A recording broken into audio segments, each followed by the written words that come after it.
बहुत समय पहले की बात है।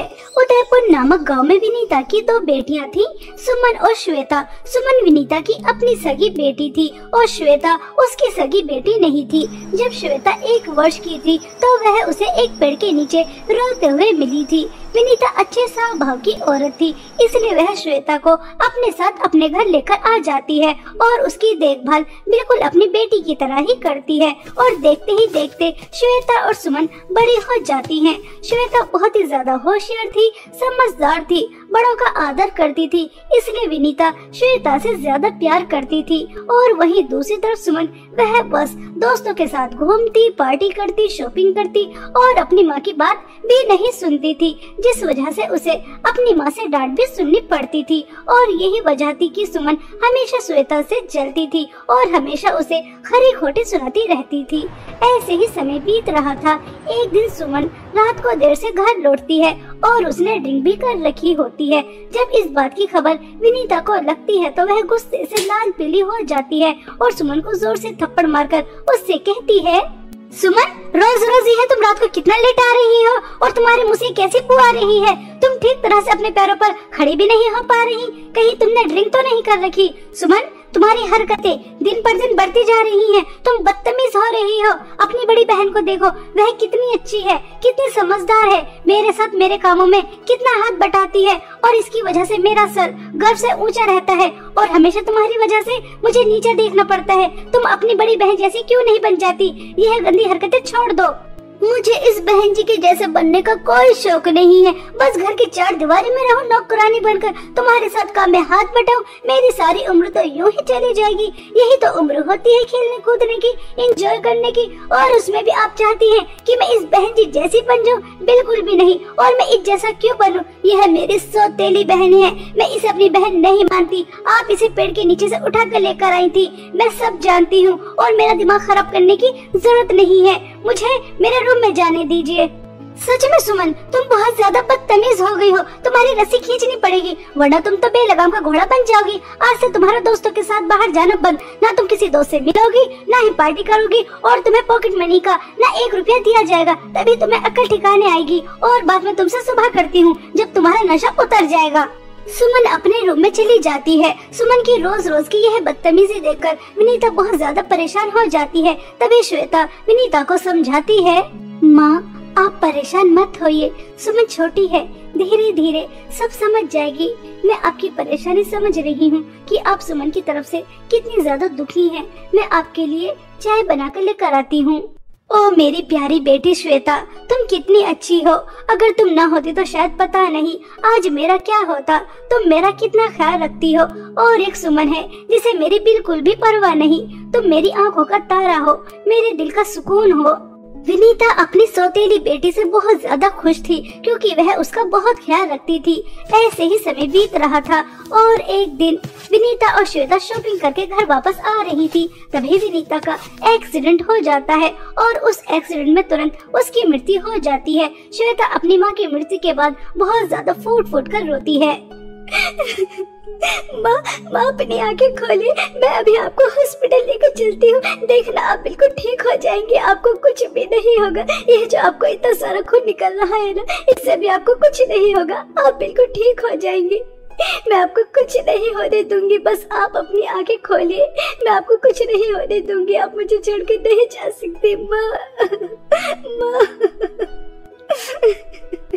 इस तरह से श्वेता बहुत ज्यादा रोती है और आसपास के लोग श्वेता को दिलासा देते हैं। कुछ समय बाद सुमन और श्वेता विनीता का दाह संस्कार कर देती हैं। विनीता की मृत्यु के बाद सुमन और भी ज्यादा बिगड़ जाती है। अब वह अपने दोस्तों को घर के अंदर लाना शुरू कर देती है और घर के अंदर शराब पीती है, पार्टी करती है और श्वेता को नौकरानी बनाकर रखती है।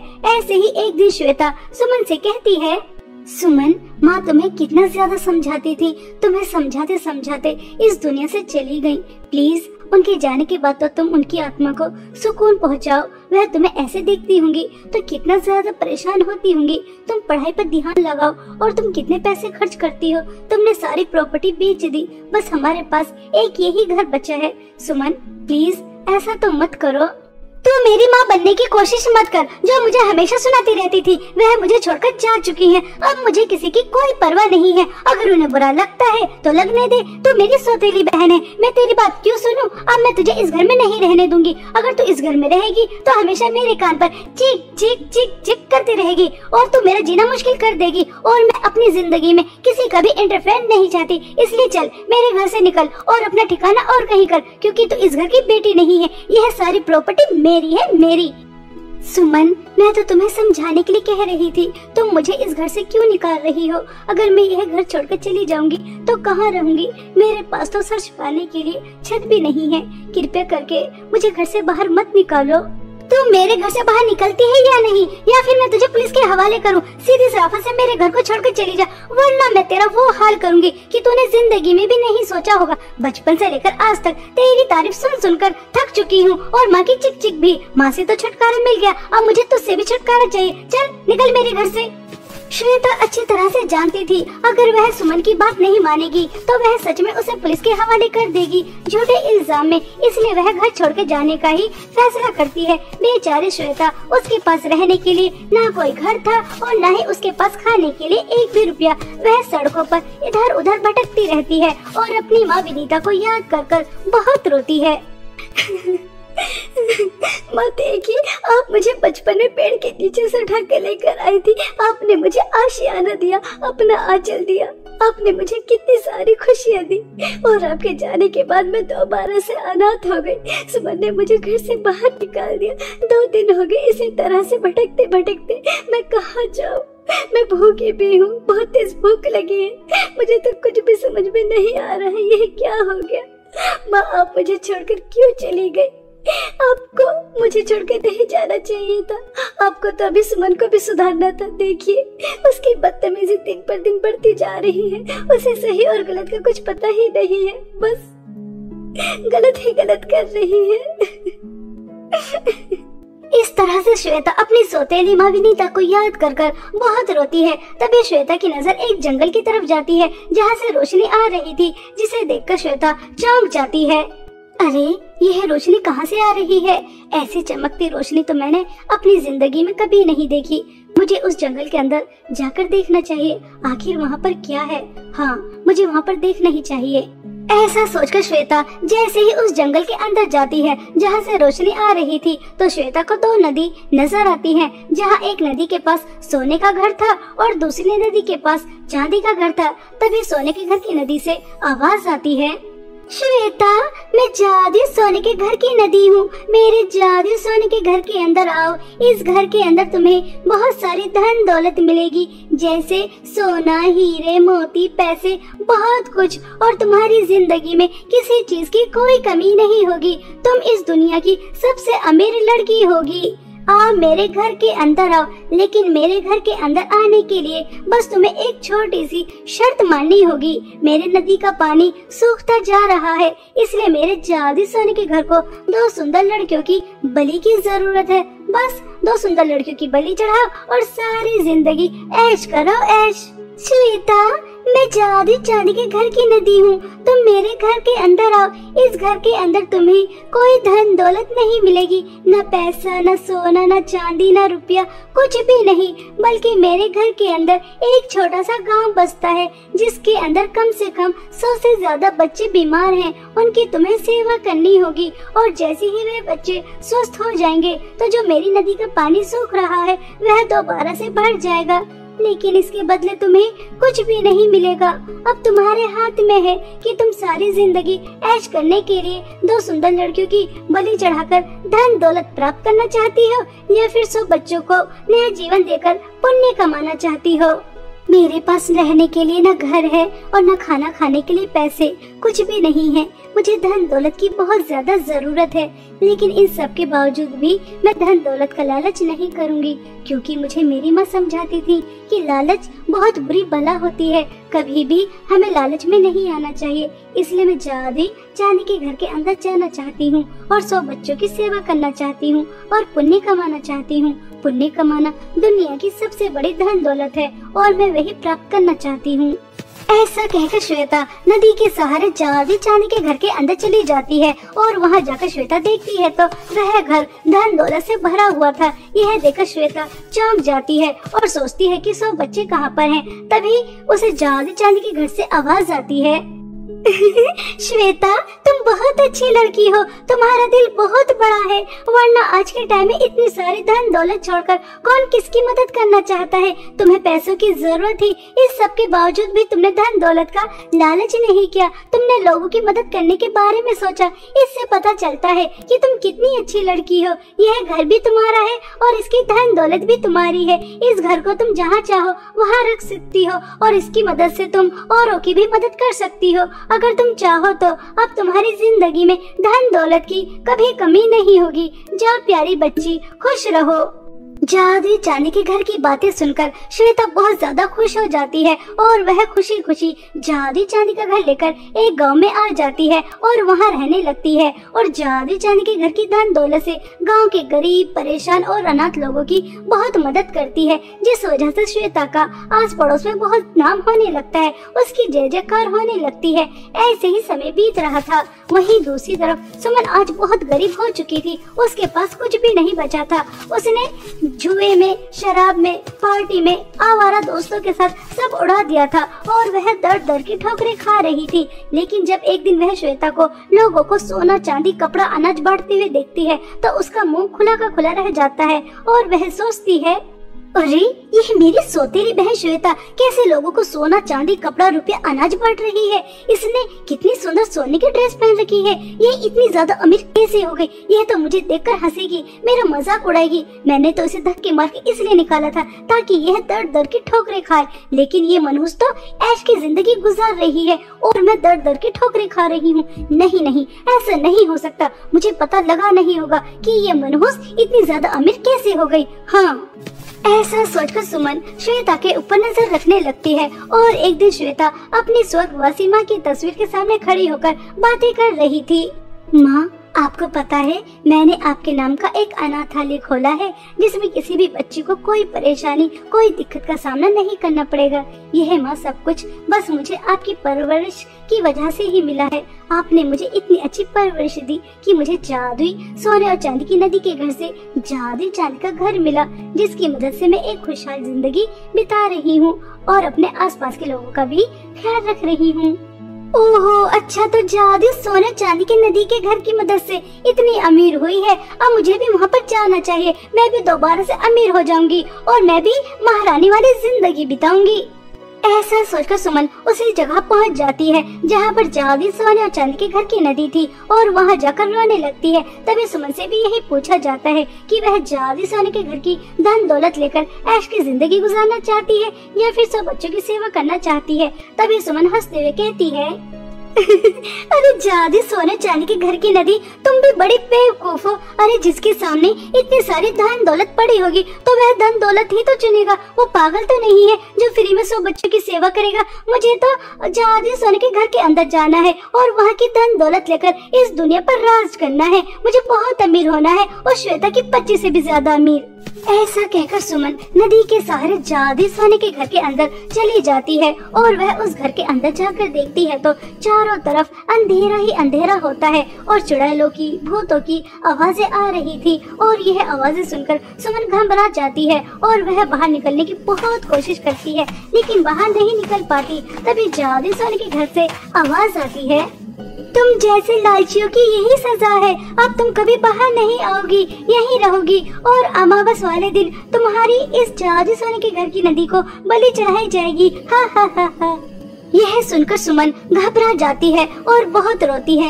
इस तरह सुमन को उसके लालच और बुरे कर्मों की सजा मिल जाती है और वहीं दूसरी तरफ श्वेता अपने अच्छे स्वभाव की वजह से एक खुशहाल जिंदगी बिताती है और दूसरों की जिंदगी में भी खुशियाँ लेकर आती है। इसलिए हमें हमेशा अच्छे काम करने चाहिए और लालच तो कभी भी नहीं करना चाहिए, क्योंकि लालच बहुत बुरी बला होती है।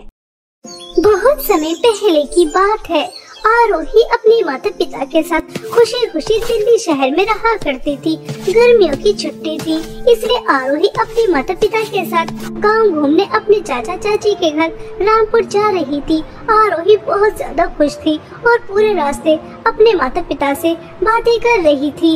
मम्मी पापा, कितने दिन बाद हम गांव घूमने जा रहे हैं। मैं तो वहाँ जाकर बहुत एंजॉय करूँगी, बाग जाऊंगी, वहाँ पर आम खाऊंगी, लीची खाऊंगी, सुबह सवेरे उठूंगी, चिड़ियों की आवाज सुनूंगी, अच्छा मौसम देखूंगी। गांव में कितना ज्यादा मजा आता है, थोड़े से दिन कब बीत जाते हैं पता ही नहीं चलता। हाँ आरोही बेटा, तुम बिल्कुल ठीक कह रही हो। गांव में बहुत ज्यादा मजा आता है और तुम वहाँ जाकर बहुत एंजॉय करना। तुम खुश तो हम भी खुश। तुम्हारी खुशी के लिए ही तो गांव जा रहे हैं, वरना तुम तो जानती हो तुम्हारे पापा को बिल्कुल भी टाइम नहीं था। इस तरह हंसी खुशी पूरा परिवार गांव की ओर बढ़ रहा था, लेकिन किसको क्या पता था कि आगे उनके साथ क्या होने वाला है, क्या दुर्घटना घटने वाली है, इस हंसते खेलते परिवार को किसकी नजर लगने वाली है। कुछ ही समय बाद एक हादसा होता है, जिस कार में आरोही जा रही थी अपने माता पिता के साथ, उस कार का एक्सीडेंट हो जाता है और उस एक्सीडेंट में आरोही के माता पिता की तुरंत ही मृत्यु हो जाती है। आरोही को कुछ चोटें आती हैं और जब इस बात की खबर आरोही के चाचा किशोर दास को लगती है तो वह तुरंत हादसे वाली जगह पर पहुंचते हैं और आरोही को दिलासा देते हैं। आरोही का रो रो कर बुरा हाल था। चाचा जी, ये हमारी खुशियों को किसकी नजर लग गई? अभी थोड़ी देर पहले हम कितने ज्यादा खुश थे, मम्मी पापा मुझसे बातें कर रहे थे, लेकिन अचानक ये हादसा हो गया और मम्मी पापा मुझे हमेशा हमेशा के लिए छोड़ के चले गए। अब मैं क्या करूँगी, किसके सहारे रहूंगी? चाचा जी, ये क्या हो गया? ऐसा नहीं होना चाहिए था। काश मैं भी मम्मी पापा के साथ उनके साथ चली जाती तो अच्छा रहता। अब मैं मम्मी पापा के बिना कैसे रहूंगी? आरोही बेटा, मैं तुम्हारे मम्मी पापा की कमी तो पूरी नहीं कर सकता, लेकिन मैं पूरी कोशिश करूंगा कि तुम्हें कोई परेशानी ना हो। आज से तुम हमारे साथ हमारे घर में रहोगी, ठीक है बेटा? इस तरह आरोही के चाचा आरोही को दिलासा देते हैं, लेकिन दूर खड़ी आरोही की चाची महिमा वह आग बबूला हो रही थी। कुछ समय बाद आरोही के माता पिता का दाह संस्कार हो जाता है। घर जाने के बाद महिमा अपने पति से कहती है, देखो जी, आपने इस मनहूस की जिम्मेदारी उठाने का फैसला तो कर लिया है, लेकिन मैं आपसे पहले ही कह देती हूँ कि अगर ये हमारे साथ रहेगी हमारे घर में, तो जैसा मैं कहूँगी वैसा ही करना पड़ेगा, वरना इस मनहूस का हमारे घर में कोई ठिकाना नहीं है। कह दीजिए चली जाएगी शहर और वहीं रह लेगी। हमने कोई ठेका नहीं लिया इस अनाथ का पालन पोषण करने का। हमारे भी अपने बच्चे हैं, उनका भी पालन पोषण करना है। पैसे पेड़ पे तो नहीं लग रहे हैं। अरे भाग्यवान, तू कैसी बातें कर रही है? अभी तो बेचारी ने अपने माता पिता को खोया है और तू कैसी बातें कर रही है? इस मनहूस को आए भी 1 घंटा नहीं हुआ और अभी से आपने इस मनहूस की साइड लेनी शुरू कर दी। मुझे सब दिखाई दे रहा है कि आपको तो बस अपनी भतीजी ही प्यारी है। देखो जी, मैं आपसे एक बार फिर कह रही हूँ, अगर आपने इसकी साइड ली और मेरे काम में दखल अंदाजी की तो मैं अपने बच्चों को लेकर मई के चली जाऊंगी और कभी वापस नहीं आऊंगी। चाहे कितना भी बुलाते रहना, मेरे पैर भी पड़ जाना, लेकिन मैं वापस नहीं आऊंगी। ये मेरी आखिरी वार्निंग है, इसे अच्छी तरह समझ लीजिए।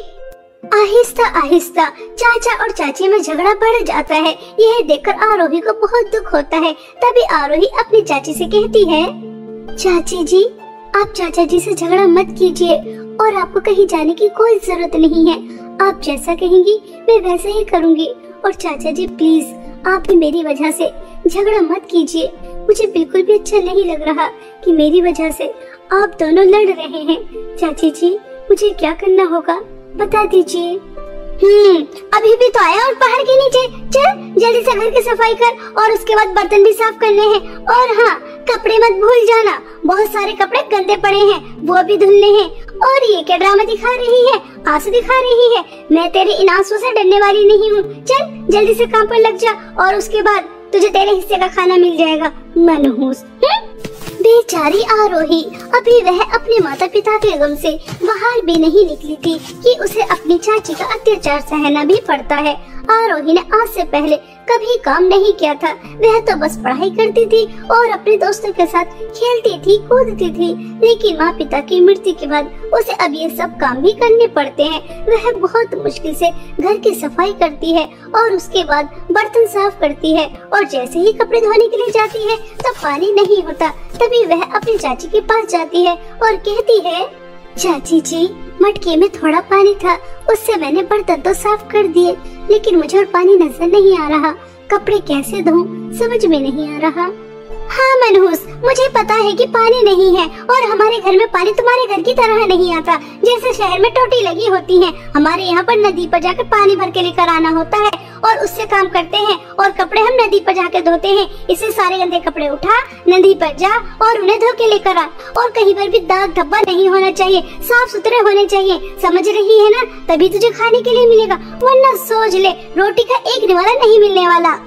आरोही रोते हुए सभी गंदे कपड़े उठाती है और नदी पर धोने चली जाती है, और वहां जाकर बहुत मुश्किलों से उन कपड़ों को धोती है और रोती रहती है, और उसके बाद घर आ जाती है। महिमा अपने पति और अपने बच्चों के साथ खाना खा रही थी और दूर खड़ी आरोही देख रही थी। तभी महिमा का छोटा बेटा राहुल आरोही से कहता है, दीदी दीदी, आप दूर क्यों खड़ी हैं? सुबह से आप बस काम ही कर रही हैं, कुछ खाया भी नहीं है। आ जाइए, हमारे साथ बैठकर खाना खाइए। कोई जरूरत नहीं है इस मनुष्य नौकरानी को हमारे पास बुलाने की। जब हम सब खाना खा लेंगे उसके बाद ये हमारे आगे का बचा कुचा खाएगी, यही इसकी औकात है, इससे ज्यादा नहीं। और तू ज्यादा दीदी का चमचा मत बन, आज के बाद मैं तुझे इससे बोलता हुआ ना देख लूं। ऐसा कहकर महिमा अपने बेटे को चुप कर देती है, और उसके बाद सभी खाना खाकर चले जाते हैं, और बेचारी आरोही उनके आगे का बचा कुचा खाती है और अपने माता पिता को याद कर बहुत रोती है। ऐसे ही रोज रोज आरोही के ऊपर अत्याचार हो रहे थे, और हमेशा की तरह आज भी आरोही नदी के पास कपड़े धो रही थी कि तभी महिमा की एक ब्रांडेड साड़ी नदी में बहकर दूर चली जाती है, जिसे देखकर आरोही बहुत ज्यादा रोती है। अरे नहीं नहीं, यह क्या अनर्थ हो गया। चाची जी की ब्रांडेड साड़ी नदी में बहकर दूर चली गई, और अगर चाची जी को पता चला तो वह तो मुझे मार मार कर जान से ही मार देंगी। मैं क्या करूं? चाची जी की साड़ी कैसे वापस लेकर आऊं? ऐसा सोचकर आरोही बहुत रो रही थी, और वह दोपहर से शाम तक बैठी रहती है, क्योंकि उसे बहुत अच्छी तरह से पता था कि अगर वह घर जाएगी तो उसकी बहुत ज्यादा पिटाई होगी। लेकिन और वह कर भी क्या सकती थी, उसे घर भी जाना था। आरोही बहुत हिम्मत करती है और घर चली जाती है, और अपनी चाची को बता देती है कि कैसे उनकी साड़ी बहकर दूर चली गई। जब वह यह सुनती है तो गुस्से में लाल पीली हो जाती है, और आरोही की बहुत ज्यादा पिटाई करती है, और उसके बाद उससे कहती है, मनहूस, वह साड़ी मेरी फेवरेट थी और मेरी सबसे ज्यादा महंगी थी। तूने उसे इतनी आसानी से नदी में बहा दिया, जरूर यह तूने जानबूझकर किया है। नहीं नहीं चाची जी, मैंने जानबूझकर नहीं किया। मैं तो सभी कपड़े धोकर घर वापस आ रही थी, लेकिन तभी बहुत तेज हवा चली और आपकी साड़ी उड़कर नदी में गिर गई। मैंने उसे निकालने की बहुत कोशिश की, लेकिन वह बहुत दूर जा चुकी थी। आप मेरी बात का भरोसा कीजिए, मैंने ये सब कुछ जानबूझकर नहीं किया। हाँ, मैं तो जैसे मनहूस को बहुत अच्छी तरह से जानती हूँ कि ये तूने जानबूझकर ही किया है। मैं कुछ नहीं जानती कि वह साड़ी तू मुझे कैसे लाकर देगी, लेकिन मुझे वह साड़ी जरूर चाहिए। अगर तूने मुझे वह साड़ी लाकर नहीं दी तो सोच लेना कि मैं तेरा क्या हाल करूँगी। इस घर में तो तुझे मैं रहने ही नहीं दूंगी, लेकिन तेरा हाथ पैर भी तोड़ दूंगी और तेरी पूरी शक्ल भी बिगाड़ दूंगी। किसी को मुँह दिखाने के काबिल नहीं बचेगी, इसलिए जा और मेरी साड़ी लेकर आ। चाची जी, रात बहुत हो रही है, जंगल में नदी के पास इतनी रात को जाऊंगी तो अगर कोई खतरनाक जानवर आ गया और उसने मुझे अपना शिकार बना लिया। जानवर तुझे अपना शिकार बनाए या ना बनाए, अगर तू मेरी साड़ी लेकर नहीं आई तो तुझे मैं अपना शिकार जरूर बना दूंगी। इसलिए चुपचाप जा और मेरी साड़ी लेकर आ। आरोही रोते हुए जंगल की ओर जा रही थी और अपने माता पिता को बहुत ज्यादा याद कर रही थी। पिताजी, आप दोनों मुझे अकेले छोड़कर क्यों चले गए? काश उस कार एक्सीडेंट में मैं भी आप लोगों के साथ मर जाती तो कितना अच्छा रहता। कम से कम मुझे आज चाची का इतना अत्याचार तो सहना नहीं पड़ता। उन्होंने मुझे इतने रात को घर से बाहर निकाल दिया। अब मैं उनकी साड़ी कहाँ से लेकर आऊंगी? अगर साड़ी नहीं लेकर आई तो वो मुझे अपने घर में रहने तो देंगे ही नहीं, साथ में पिटाई भी बहुत ज्यादा करेंगी। आज मुझे आप लोगों की बहुत याद आ रही है। इस तरह आरोही रोते हुए नदी तक पहुंच जाती है। लेकिन वहां जाकर आरोही देखती है तो पूरा नजारा बदला हुआ ही होता है, क्योंकि आरोही देखती है कि उसके सामने दो नदी है। एक तरफ सोने के मटके बह रहे थे तो दूसरी तरफ चांदी के मटके बह रहे थे, जिसे देखकर आरोही कहती है, अरे यह मैं क्या अद्भुत नजारा देख रही हूँ। मेरे सामने सोने और चांदी के मटके की नदी, लेकिन दोपहर तक तो ऐसा कुछ भी नहीं था। दोपहर तो यहाँ पर सादा पानी बह रहा था, लेकिन अचानक यह सब क्या। आरोही ऐसा कह ही रही थी कि तभी जादू सोने के मटके की नदी से आवाज आती है, यह वह नदी नहीं है जिसके बारे में तुम बात कर रही हो। तुम रास्ता भटक गई हो और तुम यहाँ आ गई। चलो अच्छा ही है कि कोई इंसान यहाँ तो आया। मैं इस जादू सोने के मटके की नदी हूँ और इस सोने के मटके के अंदर एक चुड़ैल है जो बहुत ही ज्यादा खतरनाक है। वह कैद है और जैसे ही वह चुड़ैल आजाद हो जाएगी तो तुम्हें बहुत सारी धन दौलत देगी, इतनी सारी धन दौलत कि तुम्हारी जिंदगी में कभी किसी चीज की कोई कमी नहीं होगी। लेकिन वह चुड़ैल आजाद होकर तबाही भी मचा सकती है, लेकिन वह तुम्हें कुछ नहीं कहेगी। मैं कब से किसी इंसान का इंतजार कर रही थी, लेकिन कोई यहाँ पर आता ही नहीं था। चलो अच्छा है कि जाने अनजाने में तुम यहाँ आ गई। मैं जादू चांदी के मटके की नदी हूँ और जादू चांदी के मटके के अंदर एक बहुत सुंदर परी है जिसे एक चुड़ैल ने कैद किया है। अगर तुम उसे आजाद कर देती हो तो तुम्हें मिलेगा तो कुछ भी नहीं, लेकिन वह परी आजाद हो जाएगी। अब तुम्हारे हाथ में है कि तुम्हें धन दौलत चाहिए या तुम परी को आजाद करना चाहती हो। जादू सोना चांदी के मटके की नदी, मैं धन दौलत का लालच नहीं करूंगी। धन दौलत के लालच में आकर एक खतरनाक चुड़ैल को आजाद नहीं करूंगी, बल्कि मैं एक अच्छी परी को आजाद करूंगी। चाहे इसके बदले मुझे कुछ भी ना मिले, मैं बुरा काम कभी नहीं करूंगी। इसलिए मैं जादू चांदी के मटके की परी को आजाद करना चाहती हूँ। ऐसा कहकर आरोही जादू चांदी के मटके को उठाती है और जादू चांदी के मटके की परी को आजाद कर देती है। जैसे ही परी आजाद होती है तो वह उससे खुश होकर उसे बहुत सारी धन दौलत देती है। बहुत सारे हीरे, सोना, पैसा, इतनी सारी धन दौलत पाकर आरोही बहुत ज्यादा खुश होती है और परी को धन्यवाद कहकर अपनी चाची के घर आ जाती है। इतनी सारी धन दौलत देकर चाची की आंखें चमक जाती हैं और महिमा आरोही को जोर से थप्पड़ मारकर कहती है, इतना सारा सोना, हीरे, पैसे तुझे कहाँ से मिले? मुझे सच सच बताना। अगर तूने मुझसे झूठ बोलने की कोशिश भी की तो मैं तुझे नहीं छोड़ूंगी। जल्दी बता कि तुझे इतनी सारी धन दौलत कहाँ से मिली, कहाँ से लेकर आई? क्या कहीं तूने चोरी की है? आरोही अपनी चाची को सब सच बता देती है कि उसे जादू सोने चांदी के मटके की नदी मिली, जहाँ से उसे इतनी सारी धन दौलत मिली है। यह सुनकर महिमा लालच में आ जाती है और वह मन ही मन में सोचती है, ये मनहूस तो हमेशा बेवकूफ की बेवकूफी रहेगी। जब जादू सोने के मटके की नदी कह रही थी कि चुड़ैल को आजाद करने की वजह से इसे इतनी सारी धन दौलत मिलेगी कि पूरी दुनिया में इससे अमीर कोई और नहीं होगा, तो ये क्या बेवकूफ थी जो इसने जादू चांदी के मटके को चुना और उसकी परी को आजाद किया? मैं तो जादू सोने के मटके को चुनती, बेवकूफ। ऐसा सोचकर महिमा भी जादू सोने और चांदी के मटके की नदी के पास पहुंच जाती है और वहां जाकर तुरंत जादू सोने का मटका उठा लेती है और उसे खोल देती है। और जैसे ही वह उसे खोलती है तो उसके अंदर से बहुत ही ज्यादा खतरनाक चुड़ैल निकलती है और वह चुड़ैल तुरंत ही महिमा को खा लेती है और दोबारा से जादू सोने के मटके के अंदर चली जाती है। इस तरह आरोही की चाची को उसके लालच और बुरे कर्मों की सजा मिल जाती है। और वहीं दूसरी तरफ आरोही अपने अच्छे स्वभाव की वजह से इतनी सारी धन दौलत के साथ एक हंसी खुशी जीवन बिताती है।